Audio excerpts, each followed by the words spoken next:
Hey, this is Adventure Dog from Los Angeles doing my daily recap. 3 trades, 2 winners that were great, 1 loser that was small and a dumb trade. But overall, it was great. I think this is the coolest video I've made so far, and I really hope it helps some of you. If I can just keep your attention for a few minutes, I think we could potentially learn what I'm trying to learn here. So in no way should you just automatically do anything any trader says, just like Andrew says, don't blindly follow his trades, but see if what you learn fits into your trading plan. And number 2, I watch Andrew every day. I watch his recap videos every day, along with every recap video that is posted on our YouTube channel. And all I try to do is learn from them. So that's all I'm pointing out here. Okay, yesterday, Andrew went long CGC right here. 1 minute chart entry, 1 minute chart exit. He got out for a loss. On the 5 minute chart, he saw, no new lows on the 5 minute, and it was breaking up 5 minutes. And I'm sure he sees a bunch of other things, and he does so much more than just that, like looking at the time and sales and the general price action. But overall, that's what he was saying. And so he entered here because it was breaking a 5 minute and stopped out there, okay? Now, on today, a very similar thing happened. He went long right here as the 5 minutes, right? No new low. It made a new high on the 5 minutes, so he's thinking it's going up. Again, tons of other indicators, I'm sure. He went long here, and he went long here. And he didn't get stopped out. It's probably a very small winner or break even right there, but it didn't go in his favor. Okay, now why? Why did it not go in his favor? And I saw this trade yesterday. CGC yesterday, AMD today. Now, when he got in on AMD here for a long, I shorted it right here. And then when he got long, I was getting really nervous about this trade. And he was commenting on, who's taking AMD long? This is not a good long. I mean, it's not a good short. Whoever is shorting this right now, he was saying that's a bad idea. And I was already short. So that always makes me nervous because he's a million times a better trader than me. But I watched his recap video yesterday, guys, and I saw this. And I've been following the 50 MAs and 200 MAs so much recently on all time frames. And I saw, and I mentioned it in the chat yesterday, that this 50 might act as resistance. And it did. The 1 minute chart, even though the 5 minute was bullish, it hit resistance at the 1 minute 50 MA. Okay? So new 5 minute high, no new 5 minute low, but it hit the 1 minute 50 that swooped in. Look at AMD today.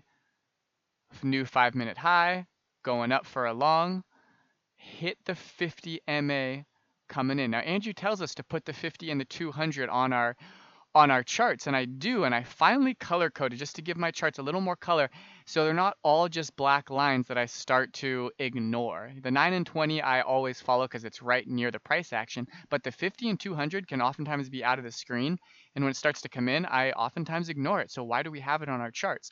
Well, we got to use it.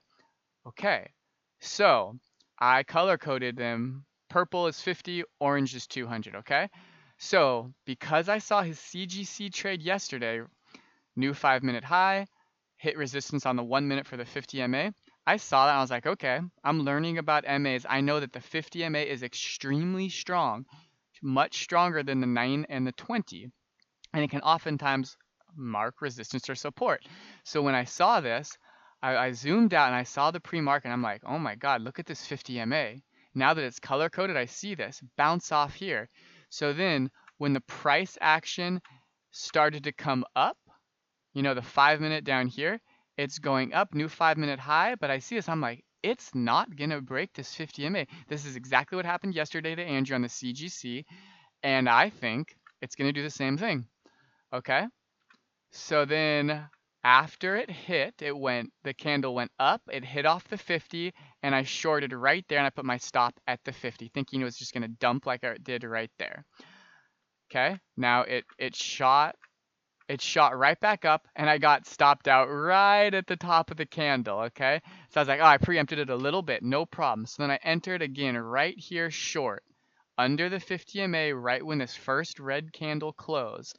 My new stop was at the high of this candle, which was basically my last cover. And I thought, okay, if it's gonna now if the 50 MA can hold, my risk is very small, and I think it's going to drop pretty hard. Because that's, again, exactly what happened yesterday on CGC, right? Hit the 50 MA, and it just followed down and dropped. So that was the trade I took. And sure enough, Andrew but Andrew went long right about here, and he was hoping that it would go up. And I was really sweating, but I held. I didn't get out. I thought about stopping out and then just not going long with Andrew, but just saying, well, if he sees something different, I might be not seeing the whole picture.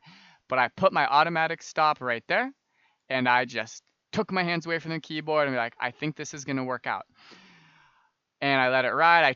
I was still a little nervous, so I took out some right there, and then here, and then I held here, and then I got this. I got this amazing exit right there for a cover. And then I had a very small size left, and I was wanting it to drop more, so I put my stop at break even for a very small size remaining, and I got stopped out right there. But okay, so color coding the MAs on every time frame started to really help me utilize them, okay?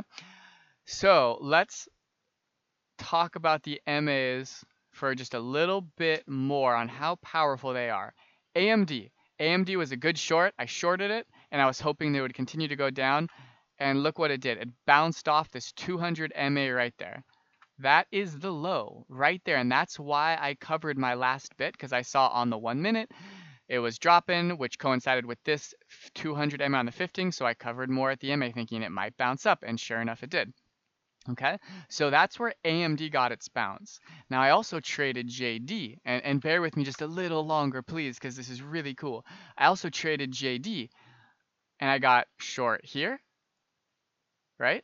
And then I covered here, here, and then I started covering at the MA. So the first cover was on the 1 minute 50, and then when it lost the 50, and then I tried to cover on the 5 minute 50 around that level, and then I started looking at the 15 minute 50. So all of these MAs are swooping and acting as support, and sure enough, it bounced off those levels. It did.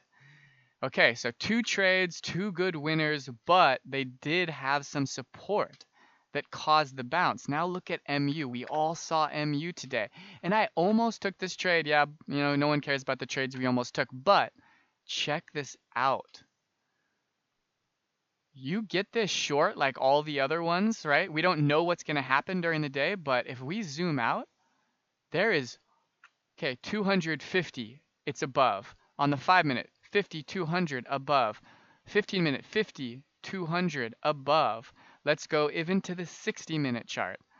60-minute chart, 50 and 200 are above. There is absolutely, let's look at the daily chart. Look at this daily chart. 200, this is the day. Yesterday it crossed the daily 200 and it opened up here. So it's officially below absolutely every MA from the 9 to 200 on every time frame. Hence, where's the bounce, right? The bounce has to happen somewhere. And I don't know the level. There wasn't an MA that I'm aware of down there, right? Even on the weekly chart, but it had to stop somewhere. It just couldn't sell off, to the end of the earth. But that was a great move lower, and it didn't have any type of MA support. Okay, so why is MA support seemingly so strong? Is it just today? No, it's not. I've been reading so much about MA support. The big guys with the $100,000 accounts, the $1 million accounts, the $100 million accounts, the $1 billion accounts, the huge hedge funds, and the organizations that need to take huge positions in companies for certain stocks, it takes them maybe days, weeks, even months, I've heard sometimes, to fulfill their position requirements, and they use the MAs and they don't let it go past certain MAs. Once it goes through an MA, they'll switch their position. So they really utilize these larger time frame MAs, which is why they can be so powerful. And if I'm really trying to learn how to use them on a daily basis. So I guess it's hard to always use them correctly, but when I'm trading, I try not to trade against them. I try to go in the direction that they are. So if the MAs are above the price action, I'm not going to look for a reversal. I'm going to look for a dump. Now, if the MA is below, if one MA is below, one MA is above, I may be like, okay, it's in some sort of channel that it might bounce up and down. I've got some support for a potential reversal, right? And so I'll try to use them like that. Now, lastly, because this is, I think, really cool on NIB. Look how clear cut this 200 MA is coming in here. This is a 200 MA on the daily chart. This is Coco. 200 coming in here. Look at this. Bounce off, bounce off. So someone's buying it up off the 200, right? Right there. Now, finally, when it cracks, look what happens when it cracks. It's never able to get back up. Look at that very significant level go down. Look right here.